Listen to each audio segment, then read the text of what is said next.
आज पढ़ा रहा हूँ आपको तार्किक गणित है ना, रीजनिंग में तार्किक गणित पढ़ा रहा हूँ। ये मैथ में भी आते हैं इस टाइप के क्वेश्चन और रीजनिंग में भी आते हैं ना। ध्यान लगाना, बिल्कुल अच्छे तरीके से समझाऊंगा और बिल्कुल बेसिक भी समझाऊंगा, शॉर्ट भी समझाऊंगा, सारी तरीके बता दूंगा, बहुत अच्छा बताऊंगा। लेकिन है ना, देखो टाइप 1 और टाइप 2 दो टाइप समझा रहा हूँ। वैसे अन्य मिश्रण से भी कर सकते हैं, लेकिन जो आपको अच्छी तरह समझ आए, हर जगह काम आ जाए, वो समझाऊंगा। ज्यादा टाइप में आपको उलझाऊंगा नहीं, ठीक। चलो इधर देखो, क्वेश्चन बोला गया है किसी व्यक्ति के पास कुछ गाय एवं कुछ मुर्गियां है ना।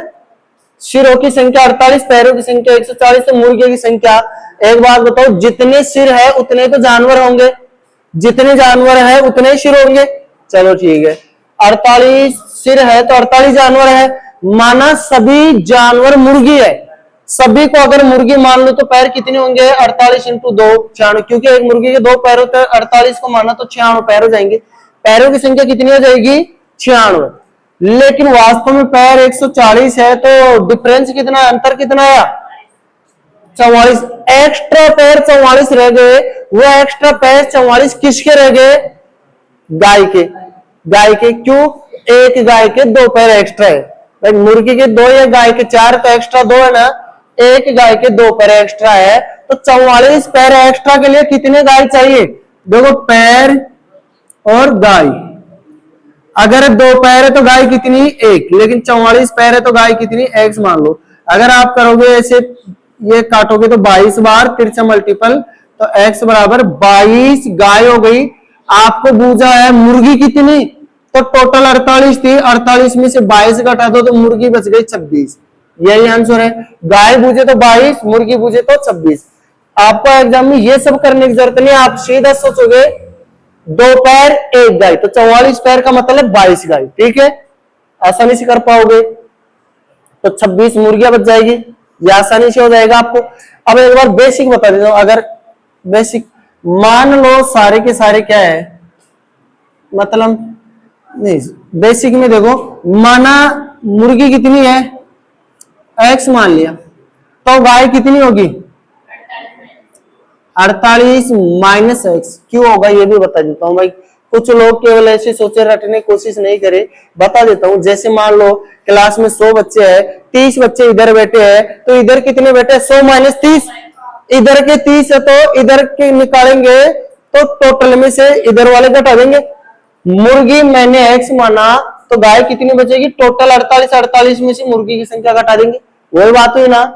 चलो करते हैं। अब मुर्गी, एक मुर्गी के 2 पैर है, तो X मुर्गियों के कितने पैर? 2X प्लस एक गाय के 4 पैर है, तो 48 माइनस X गाय है, इनके पैर कितने? 4 से मल्टीपल कर दो, और टोटल पैर कितने दे रखे? 140। ये दे रखे 2X प्लस 48 को 4 से गुणा करोगे, आप 50 का टेबल बोल दो, 4 बार 200 आता है। 200 में से ये 2 कम था ना, तो 4 दूना 8 घटा दो तो 192 माइनस 4X बराबर 140। इधर मैं काटूंगा तो माइनस का 2X बच जाएगा, ये माइनस, ये प्लस का इधर आके माइनस हो जाएगा, माइनस 192। तो माइनस 2X बराबर ये 52 हो गया माइनस का, तो माइनस से माइनस कैंसिल, X बराबर 26। यही आंसर। दोनों तरीके समझ में आएंगे। एग्जाम में आपको यह तरीका ही करना है, क्योंकि इससे टाइम नहीं लगेगा। हाँ, अगर आपको ये नहीं आता एग्जाम में तो बेसिक से कर सकते हो, ठीक है। टाइम आराम से मैनेजमेंट हो जाएगा। तरीके मैं इतने शॉर्ट बता दूंगा, उससे शॉर्ट होता नहीं है। और फिर भी अगर टाइम मैनेज नहीं होता तो आपको प्रैक्टिस की जरूरत रहेगी। जितना प्रैक्टिस करोगे उतना टाइम मैनेज होगा। उतार सकते, उतार लिया। अगला देखो एक बार,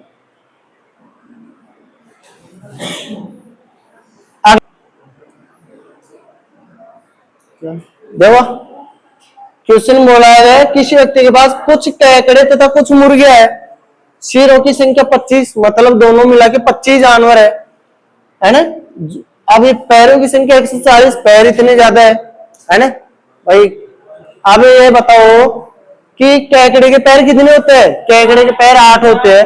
2 मतलब काटने के पंजे होते हैं, उसके 2 पंजे होते हैं आगे, वो काटने के होते हैं। वैसे चलने के लिए 8 पैर होते हैं, ठीक है, समझ गए।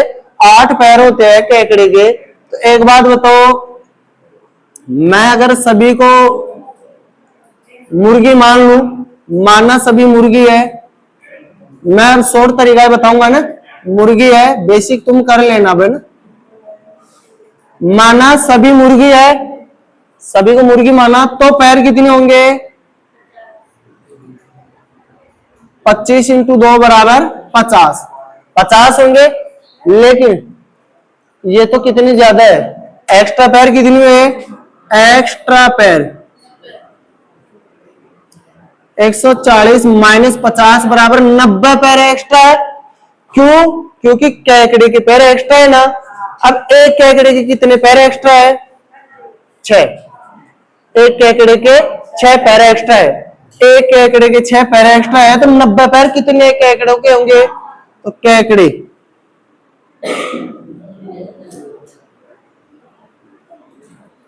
90/6, 6 कम 6 15, केकड़ों की संख्या कितनी आई? 15। अगर 15 केकड़े तो मुर्गी कितनी हुई? 25 माइनस 15 बराबर 10। यही दोनों आंसर है। आपको क्या पूछा है? मुर्गी बूझी है केकड़े? केकड़ों की संख्या बूझा आपको केवल, तो आप इतना सा कर देना बस, है ना। मुर्गी की बूझ ले तो 10, ठीक है, आसानी समझ में आ गया होगा। देखो अगला क्वेश्चन, देखो अच्छी तरह समझ में आएगा। अगर आपके पास, देखो इससे पहले 2 क्वेश्चन करवा दिया मैंने आपको, मतलब सिर और पैर वाले, सिर और पैर वाले कोई भी क्वेश्चन आ जाए आप आसान से कर पाओगे, बिल्कुल आसानी से। चाहे 4 पैर हो, चाहे 6 पैर वाला जानवर हो, चाहे 8 पैर वाला हो, कोई फर्क नहीं पड़ेगा। जैसे मैंने समझाया आसानी से कर पाओगे। टाइप समझाना था, क्वेश्चन की प्रैक्टिस आप कहीं से भी कर लेना। अब मैं जो चढ़ता है और फिर फिसल देता है वो करवा रहा हूं, ठीक है। ज्यादा क्वेश्चन नहीं करवाऊंगा, बस टाइप समझाना है। इधर देखो, जैसे कोई खंबा है, मैं बिल्कुल आसान तरीके से समझा दूंगा आपको। ये खंबा है, 20 मीटर लंबा है, ये खंबे की लंबाई 20 मीटर है। एक बात बताओ, अगर ये कोई बंदर इसमें चढ़ता है, 6 मीटर चढ़ता है और 4 मीटर फिसल जाता है, 6 मीटर चढ़ा और 4 मीटर वापस आ गया, तो 2 मीटर ही तो चढ़ा, 2 मीटर ही चढ़ पा रहा है ना, दिख रहा होगा अब आपको, 2 मीटर ही चढ़ पा रहा है। एक बार बताओ, ऐसे दो अगर 2 का भाग दो तो 10 आता है, लेकिन हम क्या करेंगे, लास्ट बार 6 मीटर चढ़ेगा तो वापस थोड़ी उतरेगा, इसलिए 20 में से पहले तो 6 घटा लो। बात समझ में आई? 6 क्यों घटाते हैं? जैसे मान लो वो 14 मीटर चढ़ गया, 14 मीटर चढ़ गया, अब 14 के बाद में 6 चढ़ेगा तो वो अंत सिरे पे आ जाएगा, वापस क्यों फिसलेगा? समझ आ गया ना। तो क्या करेंगे, 20 माइनस 6 बराबर 14। अब 14 में 2 का भाग दिया तो 7 बार, लेकिन एक बार, जैसे 14 तक तो 7 बार हो गया, अब यहां से जब वो जंप करेगा तो अंत सिरे पे आ जाएगा, और कितनी बार हो जाएगा? 7 + 1 बराबर 8, 8 दिन में, है ना। यही आंसर है। क्या समझ में आया? क्या जब 14 तक मानो, सबसे पहले जो जितनी जंप करता है ना उसको टोटल में से घटा लो। और क्यों घटाते हैं, सबसे बड़ी बात ये ध्यान रखना, क्यों घटाते हैं, ऐसे याद मत करना घटाते हैं वरना भूल जाओगी, ये करना कि क्यों घटाते हैं ये समझना। टोटल 20 है, 6 मीटर जंप कर दो, मान लो 14 है, यहां पर आ गया, यहां से जंप करेगा तो वापस थोड़ी आएगा, तो यहां तक अगले 6 घटा देंगे, तो यहां तक चढ़ने में, 14 तक चढ़ने में कितनी बार जंप किया? एक बार में 2 मीटर चढ़ पाता है, तो 14 तक आने में 7 बार जंप किया। अब यहां से जब जंप करेगा तो अंतिम सिरे पे आ जाएगा, और टोटल कितनी बार हो जाएगा? 8 बार।